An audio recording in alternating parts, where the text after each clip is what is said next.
দেবিদ্বারে আইন শৃঙ্খলা পরিস্থিতি ও পুলিশের ভূমিকা নিয়ে প্রকাশ্যে কড়া বার্তা দিয়েছেন স্থানীয় সংসদ সদস্য হাসনাত আব্দুল্লাহ। টাকা ছাড়া এক কদম পা ফেলে না। এখন দেবিদ্বারে এই ধরনের কার্যক্রম কোনোভাবে। তিনি বলেছেন, জনগণের সেবায় পুলিশকে আরো দায়িত্বশীল হবে এবং কোনো অনিয়ম বা দুর্নীতির অভিযোগ পাওয়া গেলে তা কঠোরভাবে দেখা হবে। তার বক্তব্যে উঠে আসে অভিযোগ, টাকা ছাড়া পুলিশ নড়াচড়া করে না, যা স্থানীয়দের মধ্যে নতুন করে আলোচনা তৈরি করেছে। এখানে ওনার সেকেন্ড অফিসার হচ্ছে ফুললি করাপ্টেড। ওনার সেকেন্ড অফিসার, আপনার সেকেন্ড অফিসার ফুললি করাপ্টেড। টাকা ছাড়া কোনো, উনি হচ্ছেন পাচলা না। এক সভাতে তিনি আইন শৃঙ্খলা বাহিনীকে জনগণের আস্থা ফিরিয়ে আনার আহ্বান জানান। আপনি আপনার যারা অফিসার আছে আপনি ওনাদের সাথে নিয়ে বসেন, এবং এটা না হয় খুব জনরোষের শিকার হবেন আপনারা। ওনার নাম মনে হয় মতিন, ফুললি করাপ্টেড একটা মানুষ, এবং আমাদের কাছে, আমি এভিডেন্স নিয়ে কথা বলছি, আমার কাছে প্রুফ আছে।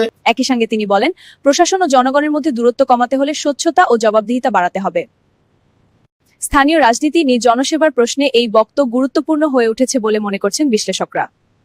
সাধারণ মানুষ আপনার এবং থানার মধ্যে আপনার থানা আপনি চালান না, আপনার থানা চালায় হেলাল, আপনার থানা হেলাল চালায়। এবং আমি এখানে ফ্যাক্ট বেসড আমি কথা বলছি। লিগালি যেটা দরকার আপনি সেটা করবেন। আপনার এখানে দালাল চক্র দিয়ে আপনি ঘিরে আছেন, এবং আমরা চাই আপনাকে কোঅপারেট করতে। আমরা চাই এটা law and order situation restore হোক। আমরা চাই যাতে করে প্রত্যেকটা মানুষ আপনার সেবাটা যেন যথাযথভাবে নিতে পারে, যাতে করে তারা ভোগান্তির শিকার না হয়। সেজন্য আমি প্রত্যাশা করি আপনি সেক্ষেত্রে যথাযথ ব্যবস্থা নেবেন। আমার উপস্থাপন ভালো লাগলে লাইক, শেয়ার এবং সাবস্ক্রাইব করে পাশেই থাকবেন। ধন্যবাদ।